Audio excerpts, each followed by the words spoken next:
everyone, Assalamu alaikum. Welcome back to Amina's English World.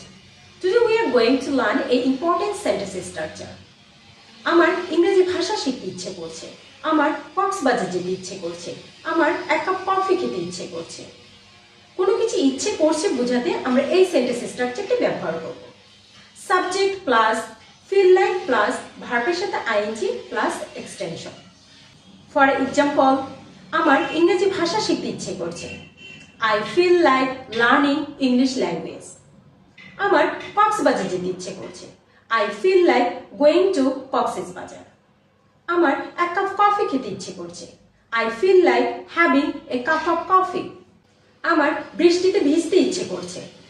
I feel like getting wet in the rain. আমার পাখির মতো উড়তে ইচ্ছে করছে। I feel like flying like a bird. আমার গ্রামে যেতে ইচ্ছে করছে। এটি আপনারা কমেন্টে জানাবেন। Thanks for watching.